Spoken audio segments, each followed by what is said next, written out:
Water signs, tignan po natin kung ano yung mensahe para sa iyo ngayong araw. Keep in mind po na ito ay general reading lamang. So, hindi po lahat ay makaka-relate. So, be open-minded. Sa mga hindi pa po nakasubscribe dito sa ating channel, please subscribe na po kayo. And palike na din po ng ating video. At sa mga nais naman po mag-avail ng ating private readings, ng ating Evil Eye Amulet at ng ating Tiars Bracelet, makikita nyo po yung link sa description box. Tarot Intentions by Aliana Reyes. Okay, tingnan po natin kung ano yung mensahe para sa'yo. Prosperity lies ahead. Ayan po. So, ang lakas ng energy ni Taurus ngayon. Kanina pa, mula kay fire signs. Okay, prosperity lies ahead. Ayan, tignan nyo din yung ano, yung, siguro marami dito, yung moon ninyo is in fire signs, Aries, Leo, Sagittarius. Ayan po. So, tignan nyo din yung reading na yon. So, tignan natin kung ano pa yung mensahe para sa'yo. So, may paparating daw na good news para sa'yo. May paparating na pera na kaginhawaan para sa'yo. Tignan natin kung ano pa ang mensahe para sa'yo. Mensahe pa po natin. Okay. Pwede rin yung iba sa inyo. Pwede naman mas makaresonate kayo kay Earth signs, Taurus, Virgo, Capricorn. Ayan. Tignan nyo talaga yung big three ninyo. Minsan kasi hindi sapat na isa lang yung pinapanood natin, or could be yung sun sign ba natin.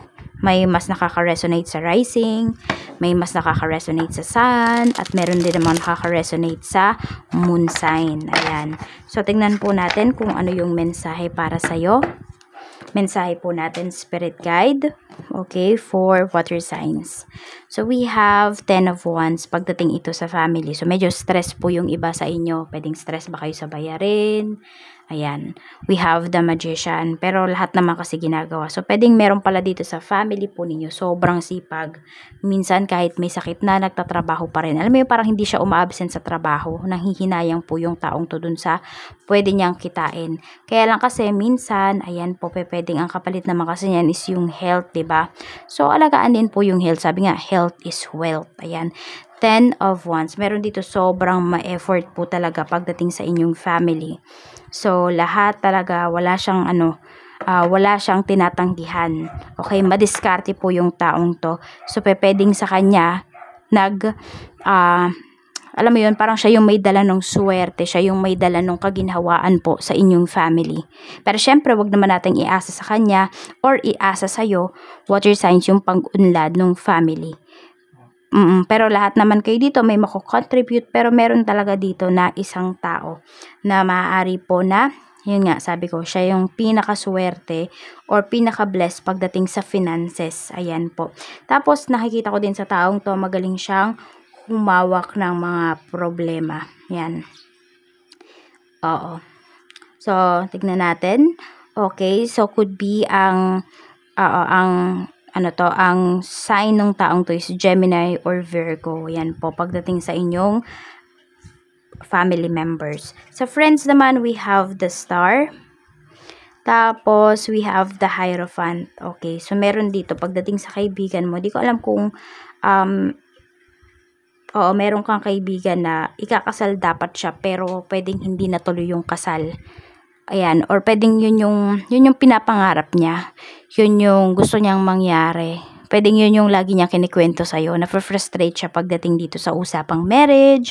Or sa, yun nga kasi iba, pwedeng, parang nausad ba, na-postpone yung kasal. Ganun. Or meron naman dito, pwedeng sa age, because of age, ayan, pwedeng nangangamba na siya, nape-pressure siya pagdating sa usapang kasal. Or pinipressure siya ng kanyang mga family members. Or could be relatives. Ayan.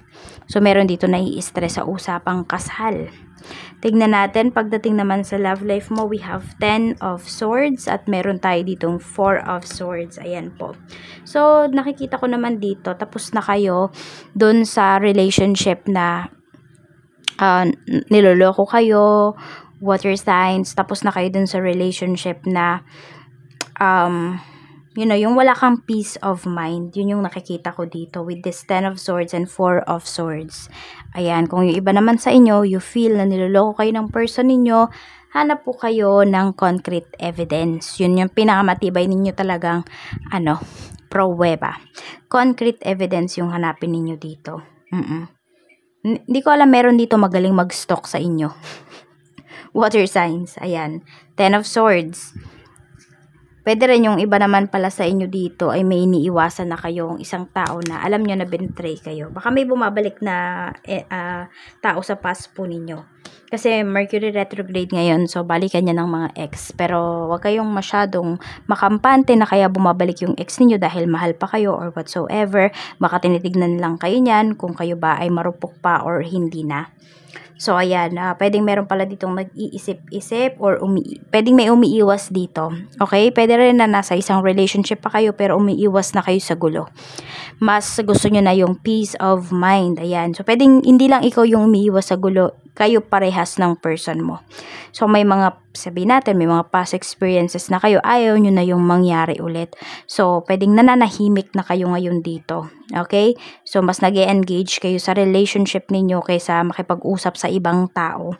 Tignan po natin pagdating naman po sa, okay, kayo nga mag-asawa dito, pwede po na may mga iniwasan din talaga kayo ng mga family members. Sa kaperahan, we have 7 of Pentacles. Okay, so this is about mga long-term investments. Meron ba kayo niyan? So, syempre, long-term nga yan. Huwag kayong magmamadali. And yung iba naman po sa inyo, maaring meron nga kayong hinihintay na pera dito.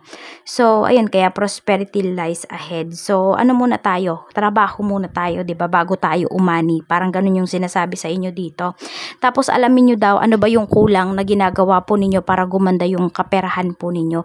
Or ano ba yung sobrang ginagawa ninyo kung bakit hindi rin naman gumaganda yung inyong kaperahan? So, dapat balance lang po yan talaga. Water signs. Hindi ko alam kung si earth signs ba yung nasasabi ko. Pasensya na kayo. But this is for you, water signs.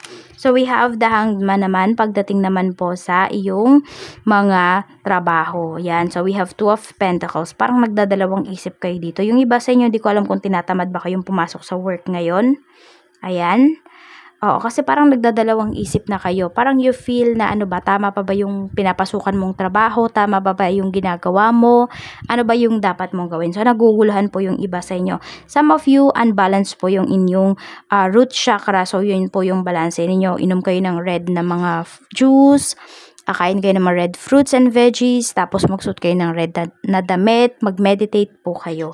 Ayan, para mabalance nyo yung inyong root chakra at alam niyo yung mga gagawin niyo dito, hindi kayo laging nagdadalawang isip. Tignan naman natin sa iyong business, we have the moon, so may completion, may accomplishments kayo dito. We have strength. So, maganda po yung iyong negosyo ngayon, water signs. We have Queen of Pentacles. Ayan. So, very luxurious tong si Queen of Pentacles. So, maaari po na, yes, meron kayong pera, kumikita talaga yung business ninyo, pero alam po ninyo kung paano yan talaga kontrolin. So, yun naman yung good thing dito para sa inyo.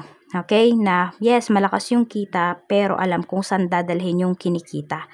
Meron kasing mga nagbe-business na malaki nga yung kinikita nila, di naman nila alam kung saan ba nila dadalhin yung kanilang pera o yung kinikita po nila. Paano ba nila yan paiikutin? Okay, so tingnan natin ano ba yung advice sa ni universe. Mataas po yung sales niyo ngayon, kota po kayo. We have Page of Cups. So may mga bagay daw na dapat mong seryosohin at may mga bagay din naman na hindi.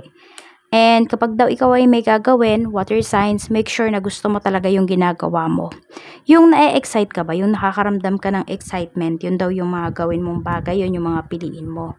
Yan, para hindi ka din talaga nai-stress. At tignan po natin kung kaninong mensahe ba ito manggagaling, sa sarili mo ba, sa ibang tao, or yung gusto mong sabihin sa ibang tao. Tignan po natin ano yung mensahe natin, Spirit Guide, for water signs. Cancer, Pisces, and Scorpio. Isa lang po, Spirit Guide.